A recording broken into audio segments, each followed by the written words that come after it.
کیا بیوی اپنے شوہر کو اس کی وفات کے بعد غسل دے سکتی ہے؟ شریعت نے اس کی کیا اجازت دی ہے؟ اور کیا مرنے کے بعد شوہر اپنی بیوی کو چھو سکتا ہے؟ کیا بیوی کے انتقال کے بعد اس پر طلاق واقع ہو جاتی ہے؟ اور آخر حضرت علی نے اپنی بیوی فاطمہ کو ان کی وفات کے بعد غسل کیوں دیا؟ دوستو، ان تمام سوالوں کے جواب آپ کو اس چھوٹی سی ویڈیو میں مل جائیں گے۔ پیارے آقا حضور پاک صلی اللہ تعالی علیہ وسلم کی سب سے چھوٹی بیٹی حضرت فاطمہ رضی اللہ تعالی عنہا حضرت علی کے رشتے میں آئی۔ حضرت علی رضی اللہ تعالی عنہ ان سے بہت زیادہ محبت کرتے تھے، اور بی بی فاطمہ بھی اپنے شوہر علی کو دل و جان سے چاہتی تھی، لیکن کبھی کبھی ان دونوں کے بیچ جھگڑا بھی ہو جاتا تھا۔ بخاری شریف کی روایت ہے کہ ایک دن حضور پاک صلی اللہ تعالی علیہ وسلم اپنی بیٹی فاطمہ سے ملنے ان کے گھر گئے، تو اس وقت حضرت علی گھر میں موجود نہیں تھے۔ حضور صلی اللہ تعالی علیہ وسلم نے پوچھا، اے میری بچی فاطمہ، تمہارے شوہر علی کہاں ہے؟ تو حضرت فاطمہ نے جواب دیا کہ اے میرے ابا جان، ہم دونوں کے بیچ آج صبح کچھ بحث ہو گئی تھی، اسی لیے وہ ناراض ہو کر باہر چلے گئے ہیں، شاید مسجد میں سوئے ہوں گے۔ یہ سن کر حضور صلی اللہ تعالی علیہ وسلم مسجد پہنچے تو دیکھا کہ آپ کے داماد حضرت علی رضی اللہ تعالی عنہ مسجد کی کچی زمین پر لیٹے سو رہے ہیں، مٹی ان کے جسم پر لگی ہوئی تھی۔ حضور صلی اللہ تعالی علیہ وسلم نے جب اپنے داماد حضرت علی کی یہ سادگی دیکھی تو محبت سے پاس بیٹھ کر ان کے جسم سے مٹی ہٹاتے ہوئے کہنے لگے کہ اے ابو تراب، اٹھ جاؤ۔ ابو تراب کا مطلب ہوتا ہے کہ مٹی والا انسان۔ حضور صلی اللہ تعالی علیہ وسلم نے حضرت علی کو یہ نام محبت میں دیا تھا، اسی لیے حضرت علی کہا کرتے تھے کہ جب بھی مجھے کوئی ابو تراب کہہ کر بلاتا تو وہ مجھے بہت پسند آتا ہے، کیونکہ میرے محبوب آقا حضور صلی اللہ تعالی علیہ وسلم نے مجھے یہ نام دیا تھا۔ حضور صلی اللہ تعالی علیہ وسلم حضرت علی کو مسجد سے جگا کر اپنے ساتھ گھر لے آئے۔ جب گھر پہنچے تو حضرت فاطمہ کہنے لگی کہ انہوں نے مجھے ایسا کہہ دیا تھا، اور حضرت علی کہنے لگے کہ ان کی یہ غلطی تھی کہ جس کی وجہ سے میں ناراض ہوا۔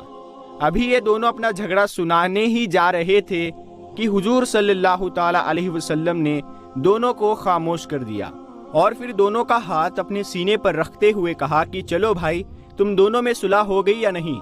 تو دونوں حضرات نے مسکراتے ہوئے کہا کہ ہاں اے اللہ کے رسول، ہم دونوں میں صلح ہو گئی۔ دوستو، آپ اندازہ لگائیے کہ حضور صلی اللہ تعالی علیہ وسلم کی کیسی خوبصورت تعلیمات ہے کہ آپ نے ان دونوں میاں بیوی کا جھگڑا ہی نہیں سنا، بلکہ سیدھے اپنے سینے پر ہاتھ رکھوا کر صلح کروا دی۔ کیونکہ دوستو، میاں بیوی کے بیچ تو جھگڑا ہوتا ہی رہتا ہے۔ آج کے زمانے میں عام طور سے میاں بیوی کے جھگڑے کے بیچ جو تیسرا آدمی صلح کرانے جاتا ہے تو وہ صلح کی جگہ ان دونوں میاں بیوی کے بیچ اور زیادہ جھگڑا کروا دیتا ہے۔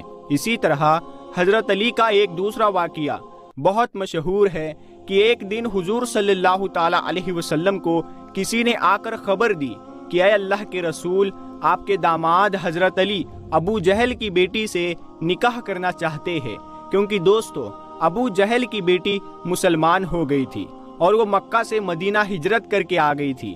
وہ ایک مسلمان نوجوان لڑکی تھی۔ خبر مشہور ہوئی کہ حضرت علی اس سے نکاح کرنا چاہتے ہیں، تو حضرت فاطمہ تک جب یہ بات پہنچی تو وہ بہت پریشان ہوئی اور جا کر حضور صلی اللہ تعالی علیہ وسلم کو اس بارے میں بتایا۔ تو آپ صلی اللہ تعالی علیہ وسلم نے منبر پر کھڑے ہو کر صاف اعلان کیا کہ میں کسی صورت میں بھی علی کو اس کی اجازت نہیں دیتا کہ وہ میری بیٹی فاطمہ کی زندگی میں کسی اور لڑکی سے شادی کرے۔ اگر علی کو ابو جہل کی بیٹی سے نکاح کا شوق ہی ہے تو پہلے وہ میری بیٹی فاطمہ کو طلاق دے، پھر وہ جس سے چاہے اس سے نکاح کرے، کیونکہ فاطمہ میرے جگر کا ٹکڑا ہے۔ جس نے اسے تکلیف دی اس نے مجھے تکلیف دی، اور جس نے اسے خوش کیا اس نے مجھے خوش کیا۔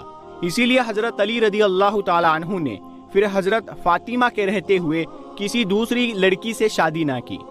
حضرت فاطمہ رضی اللہ تعالی عنہا کی وفات کے بعد حضرت علی نے پھر کئی شادیاں کی کہ جن سے بڑے بڑے بہادر لڑکے پیدا ہوئے، اور ان میں سے اکثر کربلا کے میدان میں حضرت حسین رضی اللہ تعالی عنہ کے ساتھ شہید ہو گئے۔ بخاری شریف کی روایت ہے کہ جب حضور صلی اللہ تعالی علیہ وسلم بیمار ہوئے تو آپ کی بیٹی حضرت فاطمہ رضی اللہ تعالی عنہا آپ کو دیکھنے گھر آئی۔ اس وقت حضور صلی اللہ تعالی علیہ وسلم کی باقی تینوں بیٹیوں کی وفات ہو چکی تھی، صرف حضرت فاطمہ ہی زندہ تھی، اور وہ بھی حضور صلی اللہ تعالی علیہ وسلم کی وفات کے 6 مہینے بعد اس دنیا کو چھوڑ کر چلی گئی۔ تو جب حضور صلی اللہ تعالی علیہ وسلم اپنی زندگی کے آخری دنوں میں بیمار ہوئے تو حضرت فاطمہ آپ کو دیکھنے آئی۔ اس وقت حضور صلی اللہ تعالی علیہ وسلم کو اتنا تیز بخار چڑھا تھا کہ جتنا 2 لوگوں کے چڑھتا ہو، اور حضور صلی اللہ تعالی علیہ وسلم کو اتنی زیادہ تکلیف ہو رہی تھی کہ آپ صلی اللہ تعالی علیہ وسلم پاس رکھے پانی میں اپنا ہاتھ ڈالتے اور پھر اپنے ماتھے پر پھیرتے ہوئے کہتے کہ ہائے یہ موت کی سختی۔ حضرت فاطمہ نے جب اپنے پیارے والد حضور صلی اللہ تعالی علیہ وسلم کو اس قدر پریشان دیکھا تو اپنے آنسو روک نہ پائی اور پاس بیٹھ کر روتے ہوئے کہنے لگی، ہائے میرے والد کی تکلیفیں کہ ساری زندگی صرف تکلیفوں میں ہی گزار دی۔ حضور صلی اللہ تعالی علیہ وسلم نے جب بیٹی کو روتا دیکھا تو ان کے سر پر ہاتھ پھیرتے ہوئے دلاسا دیا اور پھر پاس کر کے حضرت فاطمہ کے کان میں ایک بات کہی کہ جسے سن کر حضرت فاطمہ اور زیادہ رونے لگی۔ لیکن اگلے ہی پل حضور صلی اللہ تعالی علیہ وسلم نے دوسری بار حضرت فاطمہ کے کان میں کوئی بات کہی کہ جسے سن کر وہ مسکرانے لگی اور خوش ہو گئی۔ یہ دیکھ کر اماں عائشہ نے بعد میں حضرت فاطمہ سے پوچھا کہ اے بیٹی، آخر اس وقت حضور صلی اللہ تعالی علیہ وسلم نے تم سے ایسی کیا بات کہی تھی کہ جسے پہلی بار سن کر تو تم رونے لگی اور دوسری بار سن کر ہنسنے لگی؟ تو حضرت فاطمہ نے جواب دیا کہ اے میری امی جان، اس وقت حضور صلی اللہ تعالی علیہ وسلم نے پہلی بار میں مجھ سے کہا تھا کہ اے میری بچی فاطمہ، اب میں تمہیں چھوڑ کر جا رہا ہوں، تو والد کی جدائی سن کر میں اپنے آنسو روک نہ سکی، اسی لیے رونے لگی۔ لیکن جب حضور صلی اللہ تعالی علیہ وسلم نے مجھے پریشان دیکھا تو دوسری بار مجھے پاس کر کے کہا کہ اے میری فاطمہ، میرے گھر والوں میں سب سے پہلے تم ہی جنت میں آ کر مجھ سے ملو گی۔ تو یہ سن کر میں بہت خوش ہوئی اور ہنسنے لگی۔ حضور صلی اللہ تعالی علیہ وسلم کی وفات کے بعد حضرت فاطمہ رضی اللہ تعالی عنہا اتنا زیادہ پریشان رہتی کہ اکثر آنکھیں آنسوؤں سے تر رہتی۔ روایت میں آتا ہے کہ حضور صلی اللہ تعالی علیہ وسلم کی وفات کے بعد حضرت فاطمہ رضی اللہ تعالی عنہا کبھی بھی کسی کے سامنے نہیں مسکرائی، وہ اکثر خاموش ہی رہتی، اور آخر 6 مہینے کے بعد حضور صلی اللہ تعالی علیہ وسلم کی اس آخری بیٹی کی بھی وفات ہو گئی۔ جب حضرت فاطمہ رضی اللہ تعالی عنہا کی وفات ہوئی تو حضرت علی اور آپ کے بچے حسن و حسین کا رو رو کر برا حال ہو گیا۔ دوستو، سوال یہ ہے کہ آخر کیا وفات کے بعد شوہر اپنی بیوی کو غسل دے سکتا ہے؟ تو اس کا جواب ہے کہ یہ بالکل جائز نہیں، جبکہ اس کے خلاف بیوی اپنے شوہر کو غسل دے سکتی ہے، کیونکہ شوہر کی وفات کے بعد بیوی کا نکاح فوراً ٹوٹتا نہیں، اسی لیے وہ 4 مہینے کی عدت گزارتی ہے، لیکن بیوی کی وفات کے بعد شوہر سے اس کا نکاح فوراً ٹوٹ جاتا ہے، اسی لیے شوہر اپنی بیوی کو غسل نہیں دے سکتا۔ تو اب سوال یہ ہے کہ آخر حضرت علی نے پھر اپنی بیوی حضرت فاطمہ کو غسل کیوں دیا تھا؟ تو علماء کرام نے اس کا جواب کئی طرح سے دیا ہے۔ سب سے پہلا جواب تو جو بہت زیادہ مشہور ہے وہ یہ ہے کہ اصل میں حضرت فاطمہ کو غسل حضرت ام ایمن رضی اللہ تعالی عنہا نے دیا تھا، اور اس وقت حضرت علی نے غسل دلانے میں آپ کی مدد کی تھی، اور وہ مدد بھی کچھ اس طرح تھی کہ حضرت علی نے پانی اٹھا کر دے دیا یا جسم ملنے کے لیے کوئی چیز لا کر دے دی۔ اسی لیے جب حضرت عبداللہ ابن مسعود رضی اللہ تعالی عنہ نے بعد میں حضرت علی سے اعتراض کرتے ہوئے یہ بات پوچھی کہ آخر آپ اپنی بیوی کو غسل دینے میں کیوں شریک تھے، تو حضرت علی نے جواب دیا کہ میرے آقا حضور صلی اللہ تعالی علیہ وسلم نے فرمایا تھا کہ اے علی، فاطمہ تمہاری بیوی دنیا میں بھی ہے اور جنت میں بھی۔